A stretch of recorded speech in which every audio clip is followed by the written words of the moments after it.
Buongiorno tutti.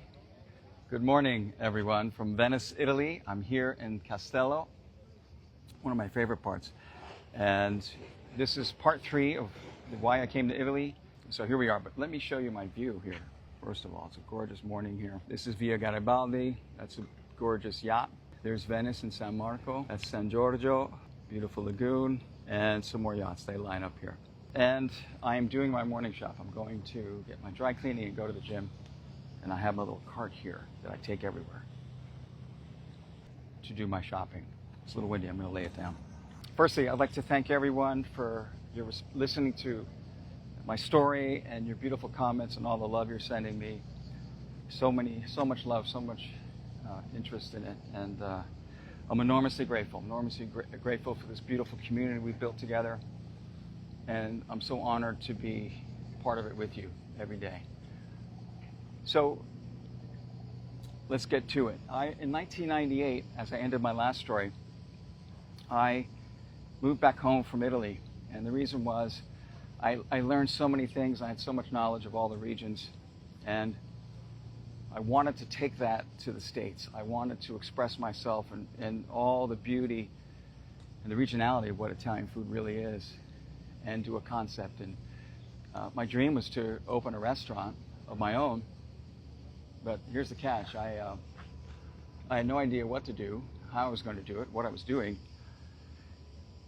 I had no money or investors behind me, and so I was home at my mom's house in New Jersey, and I just had this big dream, and it was unrealistic. And but before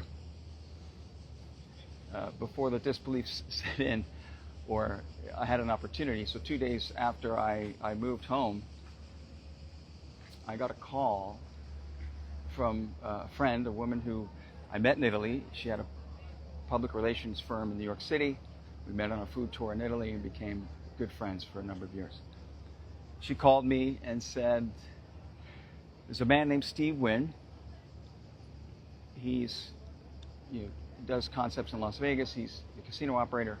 He's flying in from Europe tonight, and he would like you to come up to New York, stay the night, and then fly with him to Las Vegas on his private jet tomorrow. And I expressed to her, well, Las Vegas, I don't know. That's not me. All I could think of was the desert buffets, not getting product. And who was this Steve Wynn guy? I had no idea who he was, and I honestly, at that time, didn't care. So I refused it. I told her, no, it's not for me. I'm not coming up. Thank you anyhow. So a few hours later, she called me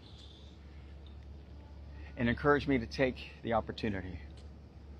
And I thought, well, what the hell? I've never been to Las Vegas, and I've never been on a private jet, so why not? I put together my best clothes because I'd just come home with a backpack, with just working clothes, and did the best I could to piece an outfit, a couple outfits together to go meet Steve Wynn. I went to New York. They put me up in what was once the Palace Hotel, very fancy. They had me have dinner at Le Cirque, back then the legendary Le Cirque. Had a fabulous meal.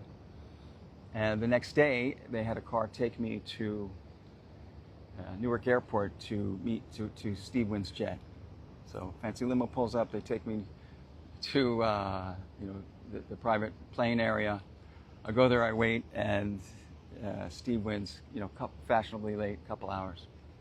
So I get on the plane, and there was the pilots and the staff. They were very friendly, and I remember it was an MD-88, big plane. And it was spectacular. I've never seen a plane without hundreds of seats in it.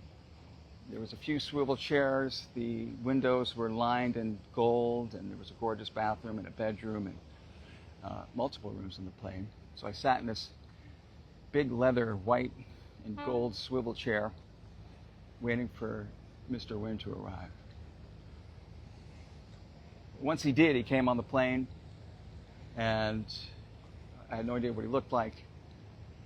No idea anything about him. I didn't know anything of his story. It was not briefed. And so he told me about the story of Las Vegas. So we sat together. He sat right across from me, eye to eye.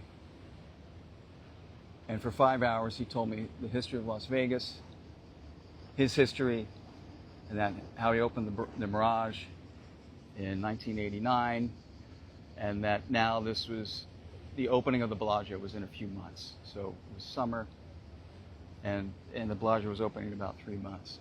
His newest, most groundbreaking project in Las Vegas. He was a fascinating person and storyteller, and I was intrigued. But I was not convinced yet. So we land, we get to the airport, and of course, in Steven fashion, we leave the jet, and there's a limousine there, and he says, "Luke, this is your driver, Joey." I forget his name, Joey. He's yours for the weekend. Here's his phone number. Anytime you need him, call him. And he gave me a big suite room and connected me with all the chefs that were opening the Bellagio, all the phenomenal people and so much talent. And we went to dinner and did things, Las Vegas style.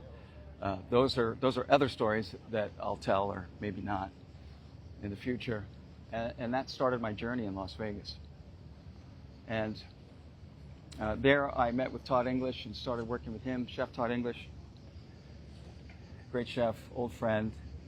And we opened a concept called Onda, O-N-D-A, at the Mirage, which means, it's the consistency of risotto, which means wavy. And that was my passion, to do Italian cuisine. So it was a wonderful experience. I stayed there for about 2 years, and then Todd and I moved to Aspen, Colorado, to the St. Regis, where I was the executive chef, and I did another concept for Todd, his Olives restaurant. We opened it there.